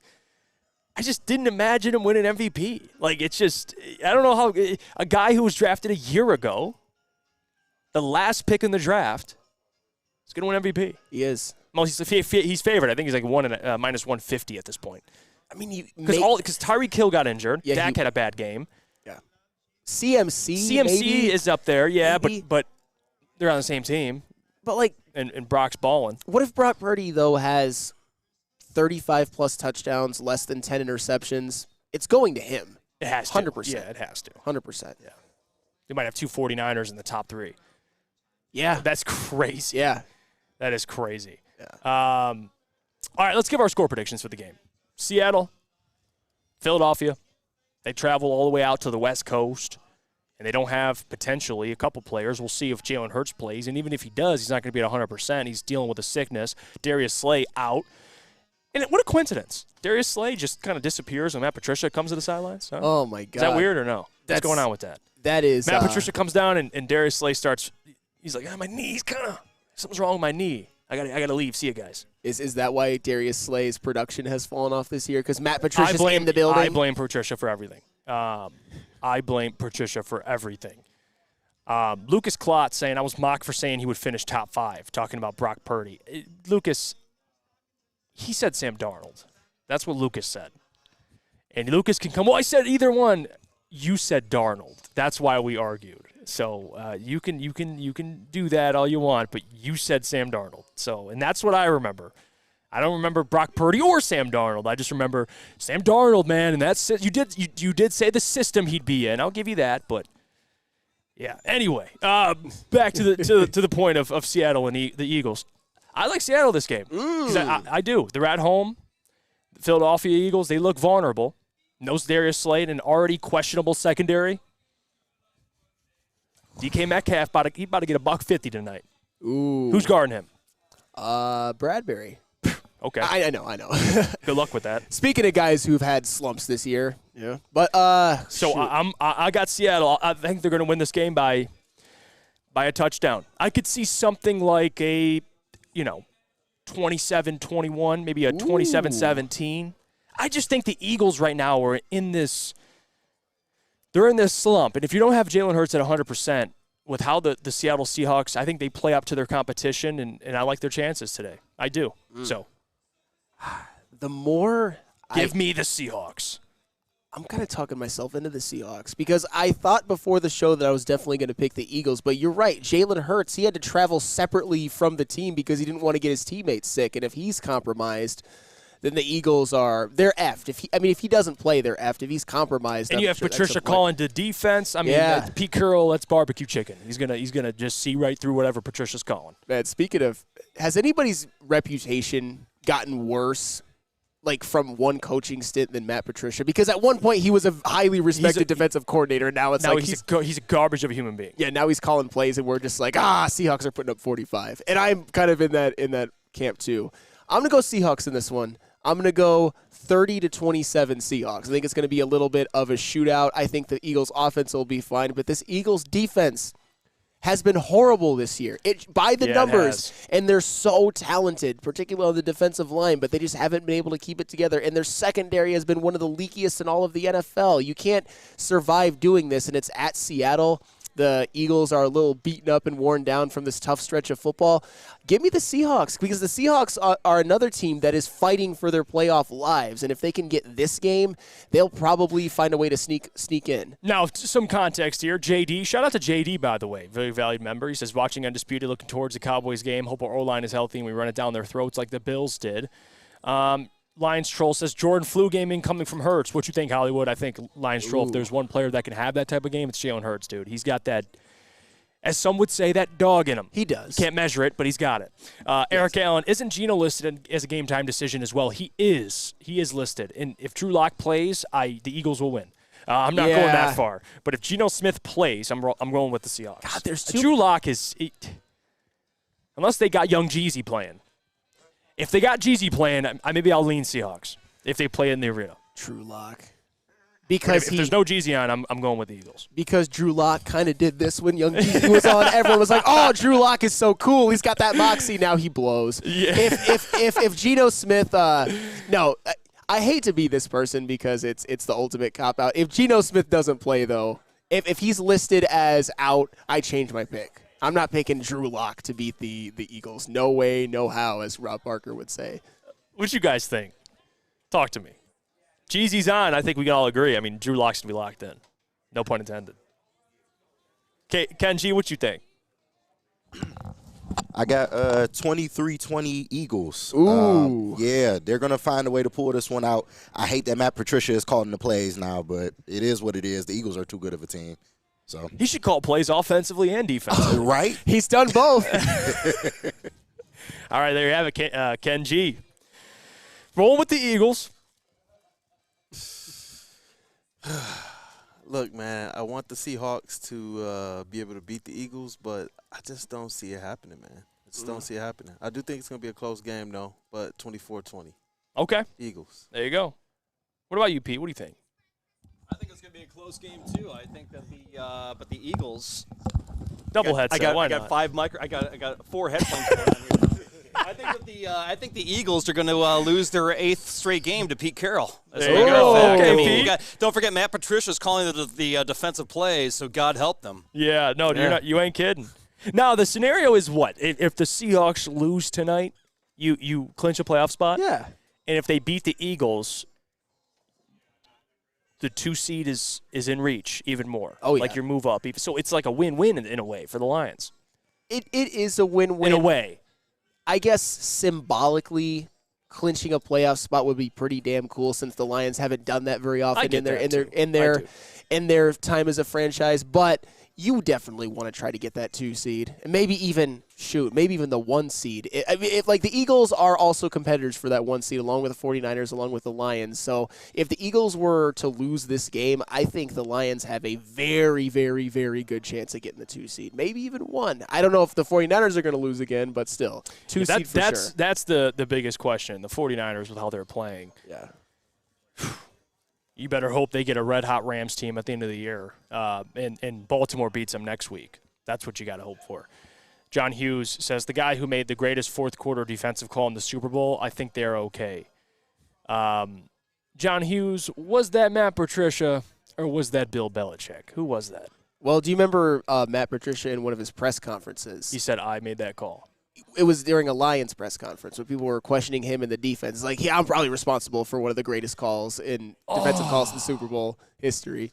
I mean, I forgot about that. That was probably God, he's the best. such a douchebag. I mean, you bring that up in a press conference, man. We forget how much of a POS he was. He truly. Well, I made the greatest call. Yeah, okay, it was a great call, but the fact that you have to bring that up, because you suck as a head coach. Yeah, and John Hughes, I know you're trolling. I was honestly just confused. Like, did he actually? You're all right. He did say that. Yeah, he did. Some things you hear about Matt, you're like, did this guy actually say this? Like, is he that much of a clown? No, he did say that. He's a clown. It's 100% confirmed. Justin says Ravens will be resting players. Flint Town says, how could Jeff forget that? Man, I forgot a lot of that stuff in that period of time. I just tried to forget it. I did. A lot of rough times during the Matt Patricia era. A lot of rough times. And, of course, Benji to go. That was the Tom Brady effect. Because Tom Brady actually pulled Malcolm Butler over by his side before the play and was like, son, you will make this interception. Now go out there, young man, and do it. Motivated him to get a from pick. the sidelines. What a great motivator. Man, I just kind of – it's a little bit of that PTSD from the Matt Patricia era. You try to forget a lot of things that happened. I mean, the chewing out Darius Slay. Man. Telling that reporter about his posture or whatever. Yeah, dude, oh, my God. They should make a documentary on just his tenure. Man, just trading away players that we key foundational players. That was wild. And Slay Diggs. They got Bob Quinn with the Trey Flowers acquisition. I mean, wow. And I know that this is gonna sound petty, but one of the things I hated about Matt Patricia too was the way he presented himself on the sidelines, just unkempt. Remember during the Jets game, he had the backwards hat and the pencil and the unkempt facial hair and everything. It was a Halloween costume. Yes, and he was wearing as the great Mike Valeni called it, a garbage bag. It was like a poncho or a muumuu or whatever. Even some people chiming in that I just forgot. Burn says, remember Patricia driving a 4-wheeler at practice? I remember that. He had all that bullshit. He was hurt though. I don't give a damn. Driving a 4-wheeler. Fucking hate him. Let's see. Happy Camper Harry, Patricia's Lions rock bottom. Detroit Arrow. Imagine they make a movie about the Lions turnaround and they start the movie with the end of the Patricia era. Yeah, that would be great. Dr. Dirty D, him driving an ATV pissed me off a lot. Yeah, I don't know why. It just pissed me off. You know what I mean? I know he broke his. He had an injury. He had to drive. He had to do something. He couldn't walk. But still, I don't give a damn. Yeah. No, I agree. ATV, man. I don't know. It just pisses me off. Benji the Goat says he wanted to be Belichick so bad. John says, man, covering him was horrible. Yeah, I forgot John Macaroon. John had to cover that era. Damn, John. No wonder you're mentally tough. You had to endure all that BS. All right, let's go to break. When we get back, we'll get in a mailbag. Please, get your comments ready, questions, anything regarding tonight's game, Lions, Pistons, God forbid, or you want to talk about the Red Wings, no matter what it is, put it in the comment section. We'll try if we can. You're tuning into the Morning Woodward Show here on the Woodward Sports Network. We'll see you guys right after the break. Since the dawn of moving people, Chevrolet has led the way. The world of transportation is changing. At Feldman Chevrolet, we are leading the charge forward. With every electric vehicle, every mile traveled, one Feldman at a time.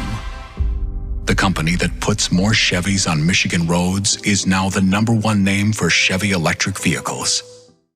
At work and at home, we're there with smarter security solutions. Featuring complete automation with customized alerts and more. For over 90 years, we've been the company that's been counted on to protect what matters most, all with personalized service and care. Right now, for a limited time, receive a free video device plus free installation with a new home system. Guardian Alarm. We protect Michigan. Your home is your most important asset. Flexibility in the sales process is key. When you work with Mark White & Associates, you can cancel at any time, for any reason, without penalty. Speaking of flexibility, check this out. Who you work with matters. Hire the best broker in the game.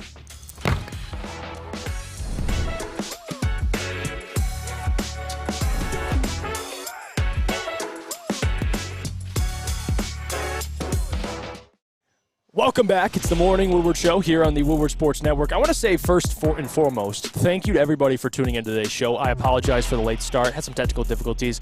We'll be back at the studio tomorrow.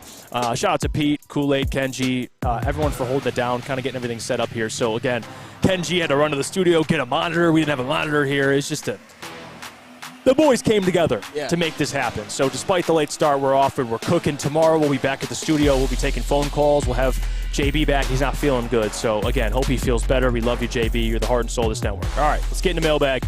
Start us off here. First question, Shad, mailbag. Why do Lions fans love to play the I hope I'm wrong card? Is it because it's an easy cop-out so when they are wrong they can pretend like they had faith? It's kind of soft as hell.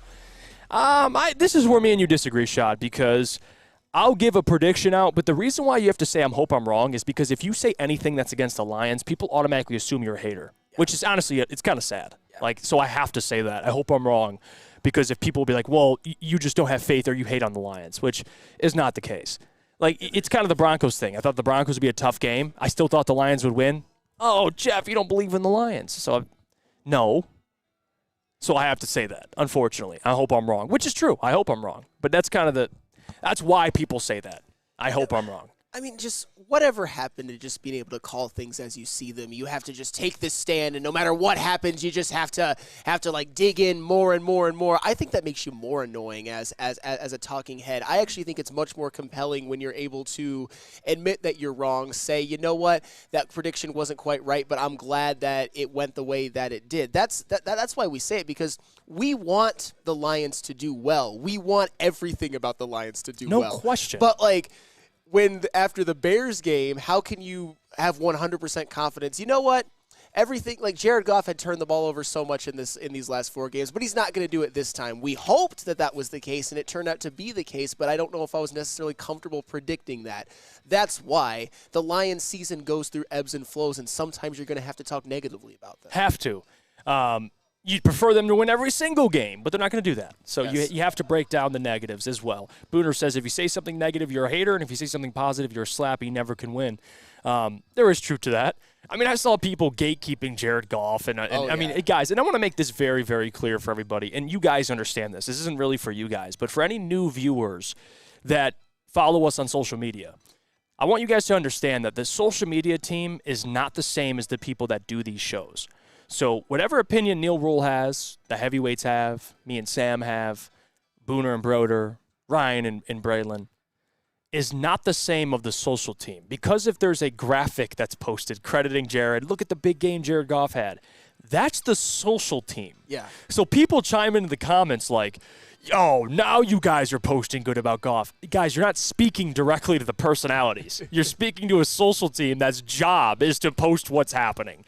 So for all the people that are gatekeeping, relax. Thank you for that, Jeff. Yeah, like Kool-Aid, you're one of the guys. You'll post something about Goff, and they're like, "How dare you? You should be hating on Goff." It's like Kool-Aid is just doing his job. So get off his ass. All right. Thank you. All right, just had to say that. Let's get to some more questions. Flick story mailbag. Would you start Teddy B the last game, retirement, and rest Goff? I don't know if I like that. Because to have a rest game, to me it feels, and I might be a little old school but saying this, but I want them to have a rhythm going into their next game. If they rest and then they jump right into a playoff game, I don't know if I like that. Yeah. I like the offense to play. Now, if there's certain players like a Frank or somebody that's hurt, yeah, rest him. But for Jared, he could be out there. He's not going to get hurt. And if he does, then that'll be a freaking I know you don't want to risk it, but I think Jared would be fine.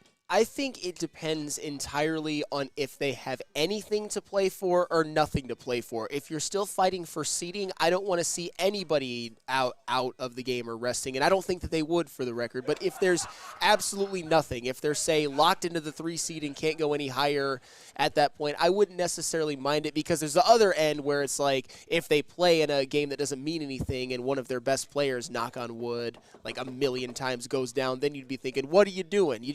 You almost can't win in scenarios like that, because I get the rust factor, because if they were to rest and then lose their opening playoff game, it's you just can't win sometimes. You just have to go with your gut. Let's have some fun here. Let's bring this comment up. People pleaser. Jeff and Sam are wafflers. They like to change their opinion based on the game this week. And let me just put a scenario in your head, okay? So let's say, and this was like the Bears game where they got, they beat the Lions by 2 scores. Let's say me and you were, giving Goff a lot of praise, and that game transpires, and the offense doesn't look good, and Goff turns the ball over. People would expect you to come out here on Monday and say, yeah, guys, Jared Goff, sign him to $50 million. This offense, I have no concerns whatsoever. Because technically, me saying that, I'd be consistent. Yeah. But I'd sound like a complete dumbass. So that's where you have to kind of watch here.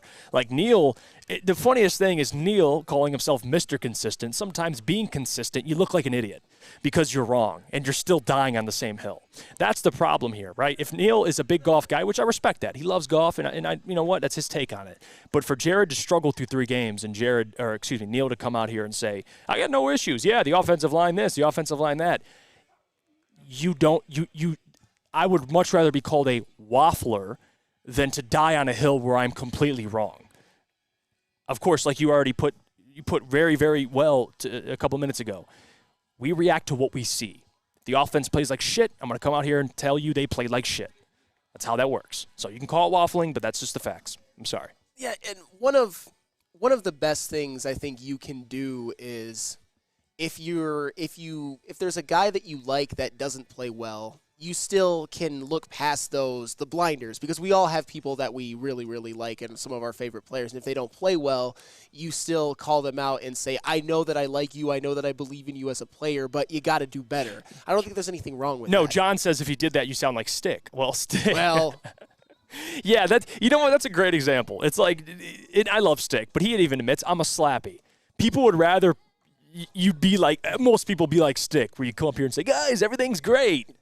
No, I keep it 100 on this show. Like, I'm going to tell you what I actually believe. I'm not going to, any PR reasons and stand here and be like, hey, guys, the Lions are fine. Guess what? Right now, they're playing well, and they deserve the love, and that's what you're going to get today. Every single show, you can set your clock to it. Stick will be like, you guys still want Jalen Carter? It's like, stop. This one, Justin from North Carolina, mailbag. It's weeks like this that make me believe the Lions can compete for the NFC Championship. This is such a week-to-week league right now, and he is absolutely correct with that. It is a week-to-week league, so a lot can change. You don't know in terms of injuries what's going to happen in the playoffs. I mean, for God's sakes, Brock Purdy got hurt in the NFC Championship game, and the Eagles went to the Super Bowl. Mm-hmm. Everyone forgets that. They just remember the Eagles were in the Super Bowl. So anything can happen, Justin. If I had to put a prediction on it, I still believe the Lions will win a playoff game and then get sent home, which I'm okay with. But I'm not saying they can't go farther. Yeah. I'm not going to say that. That's just my prediction, and we'll see how it ages. Yeah, I would probably agree. I think you're spot on that one. I'll be happy. Playoff win, division win. I'll take that to the bank and cash it. Read this one from Luigi Gaming, because I think he's trying to call me out. He says, Sam, then why don't you call out Hutch? And I understand why you're saying that to some extent, but I will say this. When they lost to the Packers, wasn't my opening monologue basically about how Hutch wasn't the problem, but he didn't look like he wasn't the solution and he had to play better. He didn't look like how Nick Bosa looked on Thanksgiving, or how Micah Parsons looked, or even how Rashawn Gary looked against the Detroit Lions. And in the game against the Bears, I said that his offsides that led to the Bears actually snapping the ball and throwing that pass to DJ Moore, that was 7 egregious. Points. That was egregious. I have called out Hutch, but after a game like yesterday, I don't think it's very smart to call out anybody, because I think everybody did their job and played smart football, and some players even played spectacular games. And this is not the day to really call out anybody. You just have to not be shy to call out people when your team loses, which in our case is the Lions. Yeah, I just talk about what I see. That's my job. If I see something, I'm going to talk about it. Hey, Detroit Dabber, I just mentioned the Bears game, bro. You're like, Detroit Dabber's really, really, really, He's been coming for that ass, pause. But he really has. Lee Nealbot, Detroit Dabber. No, don't do the Nealbot. The army of Neil Rule. No, do not. I salute do not do Neil that. Rule. No. I stand for my president. He actually is the president right now. He actually is, yeah. Detroit Dabber, you going to take that or what? You're just going to take that? All right. Let's see. The Booner Sports Show says, so tomorrow we'll be hearing about from Flannel about Hutch. What? Stop it, Booner. Stop it. What we got? What is this? Oh, wow. Eric Montross just passed away. That is awful. Diagnosed with cancer in March 2023. Wow, rest in peace to Eric Montross. That's terrible. Man, cancer he's a bitch. Thank you for that, Pete. Yeah, that is awful, man. Rest in peace, Eric Montross. That man, cancer's just terrible. Yeah. Now that's a good. No, that's a good. That's a. It is what it is. We had a positive show. Had ended on some negativity. All right, thanks for that, Pete, though, for the update. I do appreciate that. All right, let's get out of here. Detroit Dabber says, we know you're sensitive. It's okay. He's coming at you, Sam. Oh, Detroit Dabber. You're one of the worst people in the morning when we're John Macron says, can we get a graphic on social team about Hutch struggling? I know a lot of you MSU Lions fans never wanted him. I know it's true. That's funny. All you ever talked about was his game against Kenneth Walker and his game against Georgia and his slow start last year and everything. Come on, guys. Let's see. For this comment, I'm going to read here. Honolulu BS says, Jeff and Sam, you guys are being baited. Ignore the haters. You guys are good. Appreciate you, Honolulu BS. I do. I appreciate that. For everybody joining the show, I want to say I love you guys, man. Seriously, you make these days so much fun when we get to enjoy victories or talk about losses with all of you, every single one of you. Me and Sam Flannel love to do it. We have a lot of fun. We'll be back at the studio tomorrow to have another great show. Shout out to the guys that make today's show happen. Kool-Aid, a.k.a. Brandon Dent, Pete, Ken G, the entire crew. JB's not with us, but he is, he's not feeling well, but he's going to get better. Shout out to him as well. For the rest of the network, tune in. Big D Energy will be here as well. Neil Rule, I believe in Lindsey Hunter. Could be mistaken on that. Tune into their show as well. I know Neil's going to run with the golf stuff, so be prepared for that. Ermanni Edwards with Maz, 2 to 4. With Pete, he'll be with those guys. Of course, heavyweights, 5 to 7. That'll be a lot of fun to tune in those guys as well. And then, of course, close your night off with Woodward Nights, 8 p.m. to 10 p.m. We'll catch you guys tomorrow. Have a blessed day. Don't forget, hit the like button. We're 22 away from 200. If you can hit that like number, much appreciated. Until tomorrow, we'll catch you guys. Have a great Monday. Go Lions.